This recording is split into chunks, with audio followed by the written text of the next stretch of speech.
Qatar നയതന്ത്ര ഉദ്യോഗസ്ഥർ ഈജിപ്തിൽ വെച്ച് കൊല്ലപ്പെട്ടതിന് പിന്നിൽ ഇസ്രായേൽ ഉണ്ടോ എന്ന പരിശോധന പ്രാഥമികമായി തന്നെ ഇപ്പോൾ നടന്നു വരികയാണ്. വിപുലമായിരിക്കുന്ന ഒരു രഹസ്യ അന്വേഷണ സംവിധാനത്തെ നിയമിച്ചിരിക്കുന്നു എന്നാണ് അറിയാൻ വേണ്ടി സാധിക്കുന്നത്. അത് ഖത്തറും ഈജിപ്തും സംയുക്തമായ രീതിയിലാണ് എന്നൊരു അഭിപ്രായം ഇപ്പോൾ പുറത്തു വന്നിരിക്കുന്നു. പ്രാദേശിക റിപ്പോർട്ടുകളാണ് ഈ വിഷയത്തെക്കുറിച്ച് വളരെ പ്രാധാന്യത്തോടു കൂടി തന്നെ റിപ്പോർട്ട് ചെയ്യുന്നത്. പറയുന്ന കാര്യം, അപ്രതീക്ഷിതമായിരിക്കുന്ന ഒരു ആക്രമണം, സംഭവം വാഹനാപകടമാണ് ഉണ്ടായത്. അതിൽ 3 ഉദ്യോഗസ്ഥർ കൊല്ലപ്പെടുന്നു, 2 പേർക്ക് ഗുരുതരമായിരിക്കുന്ന പരിക്കേൽക്കുന്നു. ഷരോം അൽ ഷൈഖിൽ നിന്ന് ഏകദേശം 50 കിലോമീറ്റർ മാറിയിട്ട് ട്രാഫിക് വയലൻസുമായിട്ട് ബന്ധപ്പെട്ട ട്രാഫിക്കിൻ്റെ ഒരു വിഷയമായിട്ട് ബന്ധപ്പെട്ടാണ് അപകടം എന്നാണ് പ്രാഥമിക നിഗമനം. അതല്ലാത്ത മറ്റു റിപ്പോർട്ടുകളൊന്നും ഈ വിഷയവുമായിട്ട് ബന്ധപ്പെട്ട് പുറത്തു വന്നിട്ടില്ല. ആ സമയത്ത് ഗസ ഉച്ചകോടിയുമായി ബന്ധപ്പെട്ട് വളരെ പ്രാധാന്യമുള്ള ഉച്ചകോടി നടക്കുന്നതിനിടയിൽ നടന്ന ഈ സംഭവവുമായി ബന്ധപ്പെട്ട് വലിയൊരു അന്വേഷണം ആ സമയത്ത് നടത്താൻ വേണ്ടി സാധിച്ചിട്ടില്ല. പ്രാഥമിക അന്വേഷണത്തിൽ ഇതിൽ മറ്റ് ഇടപെടലുകളൊന്നും ഇല്ല എന്നാണ് മനസ്സിലാക്കാൻ പറ്റുന്നത്. പക്ഷേ ഖത്തറും ഇസ്രായേലും മുൻപ് നടത്തിയിരിക്കുന്ന പല സംഭവങ്ങളും ഇപ്പോൾ പ്രാധാന്യമായിട്ട് പുറത്തു വന്നിരിക്കുകയാണ്. കാണുന്ന രീതിയിലല്ല. ഖത്തറും ഇസ്രായേലും തമ്മിൽ വലിയ പ്രശ്നങ്ങളും വലിയ വിഷയങ്ങളും മുൻപ് പലതവണയും ഉണ്ടായിട്ടുണ്ട് എന്നതിനാൽ ഇതിൻ്റെ തുടർച്ചയായ രീതിയിൽ ഇസ്രായേൽ എന്തെങ്കിലും പണി പറ്റിച്ചതാണോ എന്നുള്ള കാര്യമാണ് അന്വേഷിക്കുന്നത്. 3 പേരാണ് കൊല്ലപ്പെട്ടത്, 2 പേർക്ക് ഗുരുതര പരിക്കേറ്റു. സൗദ് ബിൻ താമർ അൽത്താനി, നയതന്ത്ര ഉദ്യോഗസ്ഥരാണ് 3 പേരും. അദ്ദേഹമാണ് ഒരാൾ. അബ്ദുള്ള ഗർനെയിം അൽ ഖരിയ, ഹസൻ ബാർബർ അൽ ജബാർ, ഈ 3 പേരാണ് ആ സമയത്ത് സ്പോട്ടിൽ തന്നെ കൊല്ലപ്പെട്ടു എന്നാണ് പറയുന്നത്. ഇപ്പോൾ പുറത്തു വന്നിരിക്കുന്ന വിവരം, 2022-ൽ 8 വിദേശ നാവിക ഉദ്യോഗസ്ഥരെ പിടികൂടിയിരുന്നു ഖത്തറിൽ വെച്ച്. അവരുടെ പരിപാടി എന്ന് പറഞ്ഞാൽ ഖത്തറിൻ്റെ സൈനിക രഹസ്യങ്ങൾ ചോർത്തി ഇസ്രായേലിന് നൽകി എന്നുള്ളതാണ്. അത് വലിയ പ്രാധാന്യത്തോടു കൂടി വാർത്താ പ്രാധാന്യമൊക്കെ വലിയ രീതിയിൽ ഉണ്ടാവുകയും ഇവർക്ക് വധശിക്ഷ വരെ വിധിക്കപ്പെടുകയും ചെയ്തു. എന്നാൽ അന്വേഷണത്തിൻ്റെ ഭാഗമായി അല്ലെങ്കിൽ മറ്റ് അന്താരാഷ്ട്ര തലത്തിലുള്ള രാജ്യങ്ങളുടെ ഇടപെടൽ കാരണം വധശിക്ഷ നടപ്പിലാക്കാതെ ശിക്ഷ ഇളവ് നൽകിയാണ് ഉണ്ടായത്. സംഭവം നടന്നിട്ടുണ്ട് എന്നുള്ളത് പ്രാഥമികമായിട്ട് തെളിയപ്പെട്ടതാണ്. പിന്നീട് അതേക്കുറിച്ചുള്ള ഒരു വിപുലമായിരിക്കുന്ന അന്വേഷണം നടന്നിട്ടുണ്ടെങ്കിലും ആ റിപ്പോർട്ട് പുറത്തു വന്നിട്ടില്ല, രഹസ്യമായി സൂക്ഷിച്ചു. ഇതിനു മുൻപ് 2025, അതായത് ഈ വർഷം ഒരു സംഭവം ഉണ്ടായിട്ടുണ്ട്. അത് ഇസ്രായേലിൻ്റെ സൈനിക രഹസ്യങ്ങൾ ഖത്തറിന് ചോർത്തി കൊടുത്തു എന്നുള്ളതാണ്. അത് ആരും ഞെട്ടിപ്പിക്കുന്ന ഒരു സംഭവമാണ്. ഖത്തർ അങ്ങോട്ട് ചോർത്തിയിട്ടുണ്ട്, ഇസ്രായേലിൻ്റെ ഭാഗത്തുനിന്ന് ഇങ്ങോട്ട് ചോർത്തിയിട്ടുണ്ട് എന്നുള്ളതാണ്. പറയുന്ന കാര്യം ഇങ്ങനെയാണ്: ഇസ്രായേലി സൈനിക രഹസ്യങ്ങൾ നെതന്യാഹുവിൻ്റെ, അതായത് ഇസ്രായേലിൻ്റെ പ്രധാനമന്ത്രി നെതന്യാഹുവിൻ്റെ ഉപദേഷ്ടാക്കളായ എലി ഫെൽഡ് സ്റ്റൈൻ, ജോനാഥൻ ഉറിച്ച് എന്നിവർ ചോർത്തിയിട്ട് ഈ ഖത്തറിന് നൽകി. എന്തൊക്കെ രഹസ്യങ്ങൾ എങ്ങനെയൊക്കെയാണ് ചോർത്തിയത് എന്നതിനെക്കുറിച്ചുള്ള വിവരങ്ങൾ പുറത്തു വന്നിട്ടില്ല. പക്ഷേ ഈ പറഞ്ഞ പോലെ തന്നെ അതൊരു പ്രാഥമിക അന്വേഷണമായിരുന്നു. വിപുലമായിരിക്കുന്ന അന്വേഷണത്തിൽ ഇത് അങ്ങനെയൊന്നും ഉണ്ടായതല്ല എന്ന് തെളിയപ്പെട്ടു എന്നാണ് പറയുന്നത്. അതായത് അന്താരാഷ്ട്ര തലത്തിലൊക്കെ ഇത്തരം സംഭവം ഉണ്ടാകുന്ന സമയത്ത് അതിൻ്റെ കൃത്യമായിരിക്കുന്ന വിവരങ്ങൾ ഒരിക്കലും ഒരു രാജ്യം പുറത്തു പറയില്ല, അത് രഹസ്യമായിട്ട് സൂക്ഷിക്കുമെന്നുള്ളതാണ്. അതിൻ്റെ ഭാഗമായിട്ടാണ് അങ്ങോട്ടും ഇങ്ങോട്ടും നടന്നത്. ഖത്തറിൻ്റെ രഹസ്യം ഇസ്രായേൽ ചോർത്തി കൊടുത്തു, ഇസ്രായേലിൻ്റെ രഹസ്യം ഖത്തറും ചോർത്തി കൊടുത്തു. അപ്പോൾ ഇവർ തമ്മിലുള്ള വിഷയമാണ് നമ്മൾ ഈ പറയുന്നത്. ഈ സെപ്റ്റംബർ 9 ഇസ്രായേൽ ഖത്തറിനെ ആക്രമിക്കുന്നത്. ഖത്തറിനെ ആക്രമിക്കുക എന്ന് പറഞ്ഞാൽ യഥാർത്ഥത്തിൽ ഹമാസ് നേതാക്കന്മാരെ വധിക്കുക എന്ന് അല്ലെങ്കിൽ കൊല്ലുക എന്നുള്ളത് പറയുന്നുണ്ടെങ്കിൽ പോലും യഥാർത്ഥത്തിൽ എന്തൊക്കെയോ ദുരൂഹതകൾ ഇസ്രായേലും ഖത്തറും തമ്മിൽ ഉണ്ടായതിൻ്റെ ഭാഗമായി അവർക്കൊരു മുന്നറിയിപ്പ് നൽകുക എന്നുള്ളത് തന്നെയാണ് ഉദ്ദേശിക്കുന്നത്. അതല്ലെങ്കിൽ ഹമാസിൻ്റെ നേതാക്കന്മാരെ വധിക്കണമെങ്കിൽ ഇഷ്ടം പോലെ ഗസയിൽ തന്നെ ഉണ്ട്. മാത്രമല്ല ഈ സമയത്ത് വധിക്കേണ്ട കാര്യമില്ല. പല ഘട്ടങ്ങളിൽ ഇസ്മായിൽ അനിയെ പോലും അവിടെ കുടുംബസമേതം താമസിച്ച സമയത്ത് അവർ ആക്രമണം നടത്തിയിട്ടില്ല. ഇറാനിലേക്ക് പോയ സമയത്താണ് ആക്രമണം നടത്തിയത്. ആ ആക്രമണത്തിന് ശേഷം പിന്നീട് എന്തൊക്കെയോ വിഷയങ്ങൾ ഇസ്രായേലും ഖത്തറും തമ്മിൽ ഉണ്ടായിട്ടുണ്ട് എന്നാണ് മനസ്സിലാക്കുന്നത്. അതായത് ഞങ്ങൾ നിങ്ങളെ ആക്രമിക്കും എന്നൊരു മുന്നറിയിപ്പ് ഖത്തറിന് നൽകാൻ വേണ്ടിയിട്ടാണ് യഥാർത്ഥത്തിൽ ഇസ്രായേൽ ആക്രമിച്ചത്. അതിൽ പറയപ്പെട്ട ഒരു ഹമാസിൻ്റെ നേതാവും മരണപ്പെട്ടിട്ടില്ല. 6 പേരെങ്ങാനും കൊല്ലപ്പെട്ടു. അതിൽ 2 പേർ ഖത്തറിൻ്റെ സൈനികർ തന്നെയാണ് എന്നാണ് പിന്നീട് തെളിഞ്ഞത്.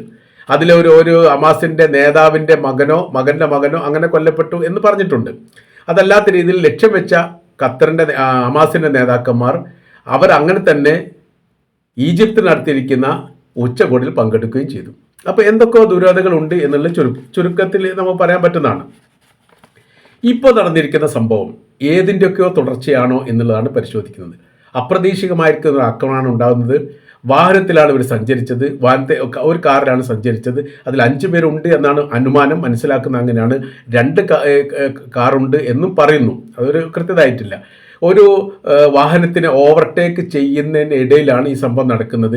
ഈ സംഭവം ഈജിപ്തിലെ ഷറോം അൽ ഷെയ്ഖിൽ, അതായത് റെഡ് സീ റിസോർട്ടിൽ വെച്ചിട്ടാണ് ഉച്ചകോടി നടക്കുന്നത്. ഈ നഗരത്തിലേക്ക് പ്രവേശിച്ച് കഴിഞ്ഞിട്ടുണ്ട്. അതിൻ്റെ ഏകദേശം ഒരു 50 കിലോമീറ്റർ മാറിയിട്ടാണ് ഈ ദുരന്തം കാര്യങ്ങളൊക്കെ നടക്കുന്നത്. ഗാസയിൽ സമാധാന മീറ്റിൽ പങ്കെടുക്കാൻ വേണ്ടിയിട്ടാണ് ഇവർ 5 പേരും വന്നത് എന്നുള്ളതാണ്. വാഹനം ഒരു വളവിൽ ഓവർടേക്ക് ചെയ്യുന്നതിനിടെ അപകടം നടന്നു. ഒക്ടോബർ 11, 2025. ഇതാണ് അതിൻ്റെ ഡേറ്റ് വിവരങ്ങളുമായിട്ട് ബന്ധപ്പെട്ട കാര്യങ്ങൾ പറയുന്നത്. അപ്പോൾ ഈ അപകടം നടക്കുന്നത് എന്ന് പറഞ്ഞാൽ എങ്ങനെ ഓവർടേക്ക് ചെയ്തു, അതല്ലെങ്കിൽ വേറെ ഏതെങ്കിലും വാഹനങ്ങൾ ഇടിച്ചോ, അതേക്കുറിച്ചൊന്നും പ്രാഥമികപരമായിട്ടുള്ള അന്വേഷണ കാര്യങ്ങളൊന്നും ഒരു പൂർത്തീകരണ രീതിയിൽ ഉണ്ടായിട്ടില്ല. എന്നാൽ ഇതിൻ്റെ പിന്നിൽ എന്തെങ്കിലുമൊക്കെ ഉണ്ടാവാൻ സാധ്യതയുണ്ട്. കാര്യം ഇസ്രായേലിനെ സംബന്ധിച്ചിടത്തോളം അവർ ഏത് തരത്തിലുള്ള ആക്രമണം നടത്തി കഴിഞ്ഞാലും ആദ്യഘട്ടത്തിൽ ഒരിക്കലും അവർ സമ്മതിക്കാറില്ല, രണ്ടാം ഘട്ടത്തിലും സമ്മതിക്കാറില്ല. ഏറ്റവും ഒടുവിലെ ഘട്ടത്തിൽ മാത്രമേ തങ്ങളുടെ ഭാഗത്തു നിന്നാണ് ആക്രമണം ഉണ്ടായതെന്ന് അവർ സമ്മതിക്കാറുള്ളൂ. പലതും അങ്ങനെയാണ്. ചിലത് ഒരു കാലത്ത് സമ്മതിക്കാറില്ല. ഇറാനിൽ ഹമാസിൻ്റെ നേതാവ് ഇസ്മായിൽ ഹനിയെ കൊലപ്പെടുത്തിയതുമായിട്ട് ബന്ധപ്പെട്ട് 2 മാസം കഴിഞ്ഞതിന് ശേഷമാണ് തങ്ങളാണ് എന്ന് പറഞ്ഞത്. സംഭവം നടന്ന സമയത്ത് തന്നെ ഇസ്രായേലാണെന്ന് കൊലപ്പെടുത്തിയതെന്ന് ഇറാൻ സ്ഥിരീകരിക്കുകയും അതുമായിട്ട് ബന്ധപ്പെട്ട കാര്യങ്ങൾക്ക് നീക്കുപോക്കുക, അതായത് ഇസ്രായേലിനെതിരെ യുദ്ധവുമായിട്ട് ബന്ധപ്പെട്ട കാര്യങ്ങളൊക്കെ ഏകദേശം രൂപം ഉണ്ടാക്കുകയും ചെയ്തിട്ടുണ്ട്. പക്ഷേ ഇസ്രായേൽ സംബന്ധിച്ചത് ഏറ്റവും ഒടുവിലാണ് അത് തങ്ങൾ കരുതിക്കൊണ്ട് ചെയ്തതാണ്. എവിടെ രാജ്യത്തിൻ്റെ പുറത്ത് എവിടെ ഏത് തരത്തിൽ ഇസ്രായേലിനെതിരെ ഹമാസ് ആക്രമണം നടത്തിയാൽ അവർക്ക് ഇത് തന്നെ ആയിരിക്കും ഫലം എന്നൊരു മുന്നറിയിപ്പ് അതിനോടനുബന്ധിച്ചാണ് ഉണ്ടായത്. എന്തുകൊണ്ട് വൈകിട്ട് പറഞ്ഞു എന്നുള്ളതിന് അവരിപ്പോഴും ഉത്തരം പറഞ്ഞിട്ടില്ല. നിങ്ങൾക്കത് ആ സമയത്ത് തന്നെ പറയാൻ വേണ്ടിയിട്ട് പറ്റില്ല. പറയാത്തത് എന്താണ്? അതിലൊരു രാഷ്ട്രീയപരമായിരിക്കുന്ന ഒരു കുതന്ത്രങ്ങളുണ്ട് എന്നുള്ളതാണ്. ഇപ്പോൾ ഇറാൻ്റെ പ്രസിഡന്റ് ഇബ്രാഹിം റൈസി കൊല്ലപ്പെട്ടതുമായി ബന്ധപ്പെട്ട് വലിയ രീതിയിലുള്ള അന്വേഷണം തുർക്കിയുടെ നേതൃത്വത്തിലും ഇറാൻ്റെ നേതൃത്വത്തിലും ചൈനയുടെ നേതൃത്വത്തിലും നടത്തിയിട്ടുണ്ട്. വ്യത്യസ്ത തരത്തിലുള്ള അന്വേഷണം നടന്നിട്ടുണ്ടെങ്കിലും യഥാർത്ഥത്തിൽ ഒരു കൃത്യതയോടുകൂടി ഏതെങ്കിലും ബാഹ്യശക്തികൾ മിസൈൽ പായിച്ചിട്ടോ അങ്ങനെ എന്തെങ്കിലും സ്ഫോടനം നടത്തിയതായിട്ടോ ഒരു തെളിവ് ഉണ്ടായിട്ടില്ല. സംഭവം നടക്കുന്നത് അവിടെ വെച്ചിട്ട് അതിൻ്റെ അകത്ത് സ്ഫോടനം ഉണ്ടായിട്ടുണ്ടോ എന്നൊരു സംശയം പറയുന്നുണ്ട്. അകത്ത് സ്ഫോടനം നടക്കാനുള്ള ഒരു സാധ്യതയില്ല. കാരണം ഇറാൻ്റെ പ്രസിഡന്റാണ്, വിദേശകാര്യമന്ത്രിയാണ്, ബന്ധപ്പെട്ട് രാജ്യത്തിലെ ഏറ്റവും ബലപിടിപ്പുള്ള ഉദ്യോഗസ്ഥർ തന്നെയാണ് അതിൽ യാത്ര ചെയ്യുന്നത്. അതുകൊണ്ട് ആ വാഹനത്തിൽ സ്ഫോടന കാര്യങ്ങളൊന്നും ഉണ്ടാവാൻ സാധ്യതയില്ല.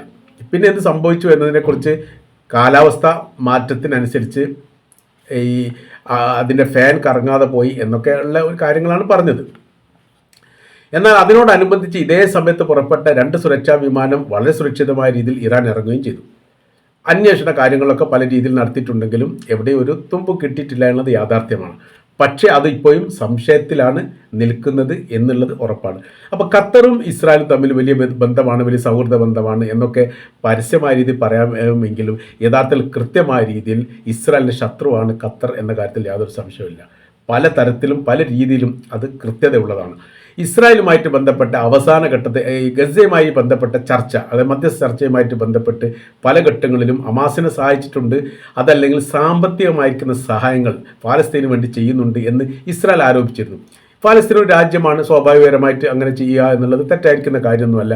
അതിന് മറുപടി പറഞ്ഞു. ഭീകരവാദികൾ അല്ലെ തീവ്രമായി ചിന്തിക്കുന്ന ആളുകൾക്ക് സംരക്ഷണം നൽകുന്ന ഒരു ദേശമാണ് ഖത്തർ എന്ന് പലതരത്തിലും ആരോപിച്ചിട്ടുണ്ട്. അതിലിപ്പോൾ ഹമാസിനെ കുറിച്ച് പറഞ്ഞിട്ടുണ്ട്, താലിബാനെ കുറിച്ച് പറഞ്ഞിട്ടുണ്ട്. പിന്നെ അതേപോലെ മറ്റ് ലോകരാജ്യങ്ങളിൽ തീവ്രമായി ചിന്തിക്കുന്ന ആൾക്കാർക്കൊക്കെ അഭയം നൽകുന്ന ഒരു മേഖലയാണ് എന്നൊക്കെ പറഞ്ഞിട്ടുണ്ട്. അതിന് ഖത്തർ ഒറ്റ മറുപടിയാണ് അതിന് കൊടുത്തത്. തങ്ങളുടെ രാജ്യത്ത് നിങ്ങളുടെ ചാരസംഘായിരിക്കുന്ന മൊസാദും പ്രവർത്തിക്കുന്നുണ്ടല്ലോ, അവരും ഈ രാജ്യത്ത് ഉണ്ടല്ലോ, അതിനെന്താണ് അതിൻ്റെ വിഷയം? അത് ഓരോരോ രാജ്യത്തിൻ്റെ സ്വതന്ത്രപരമായിരിക്കുന്ന കാഴ്ചപ്പാടാണ്, അതിൽ മറ്റൊരു രാജ്യം ഇടപെടേണ്ട കാര്യമില്ല എന്ന് പറഞ്ഞുകൊണ്ട് അവസാനിപ്പിച്ചു. അപ്പോൾ നമുക്കിതിൽ മനസ്സിലാകുന്ന ഒരു കാര്യം, ഇതിൻ്റെ പിന്നിൽ ഇസ്രായേൽ ഇല്ല എന്ന് പറയാനൊന്നും പറ്റില്ല. ഇസ്രായേലിൻ്റെ ചാരസംഘങ്ങൾ പല രൂപത്തിലും പല രീതിയിലുമാണ്. അവരുടെ പൗരത്വമുള്ള ID കാർഡ് വെച്ച് അല്ലെങ്കിൽ പാസ്പോർട്ട് വെച്ച് ലോകത്ത് ഒരു അക്രമം ഈ കാലം വരെ നടത്തിയിട്ടില്ല. അവരെപ്പോഴും യൂറോപ്യൻ പാസ്പോർട്ടുകൾ, അങ്ങനത്തെ ഏതെങ്കിലും രാജ്യത്തിൻ്റെ പാസ്പോർട്ട്, അതല്ലെങ്കിൽ ആ രാജ്യത്തുള്ള പൗരന്മാരെ ഉപയോഗിച്ചോ ആണ് അക്രമം നടത്തുന്നുള്ള യാഥാർത്ഥ്യമാണ്. അപ്പോൾ ഇപ്പോൾ ഇത് വരാനുള്ള കാരണം, മുൻപ് ഇസ്രായേലുമായിട്ടുള്ള ഖത്തറിൻ്റെ എല്ലാ ബന്ധങ്ങളും, അവർ തമ്മിലുള്ള ഉരസലുകളും വിഷയങ്ങളും പ്രശ്നങ്ങളും ചാരന്മാരെ വെച്ചിട്ടുള്ള പ്രവർത്തികളെല്ലാം ഇപ്പോൾ പുറത്തു വന്നിരിക്കുന്നു. അതിൻ്റെ അടിസ്ഥാനത്തിൽ ഇസ്രായേൽ ഖത്തറിനെ ആക്രമിച്ചതിൽ വലിയ നാശമുണ്ടാവുമെന്നും വലിയ രീതിയിലുള്ള ശ്രദ്ധ കിട്ടുമെന്നും ഇസ്രായേൽ പ്രതീക്ഷിച്ചു. അതൊന്നും ഉണ്ടായിട്ടില്ല എന്ന് മാത്രമല്ല, ഇസ്രായേൽ ഒറ്റപ്പെട്ടു പോകുന്ന രീതിയുണ്ടായി. മാത്രമല്ല അതിൽ അമേരിക്ക ഒറ്റപ്പെട്ടു പോയി.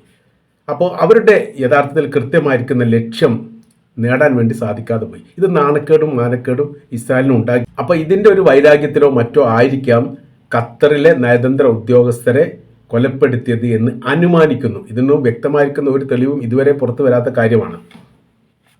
അപ്പോൾ രഹസ്യമായിരിക്കുന്ന ഒരു അന്വേഷണ സംവിധാനമാണ് ഇപ്പോൾ നിയോഗിച്ചിരിക്കുന്നത്. അതിൻ്റെ സാഹചര്യത്തെക്കുറിച്ചും അതിൻ്റെ രീതിയെക്കുറിച്ചും എല്ലാം വളരെ കൃത്യതയോട് പഠിക്കുന്നു.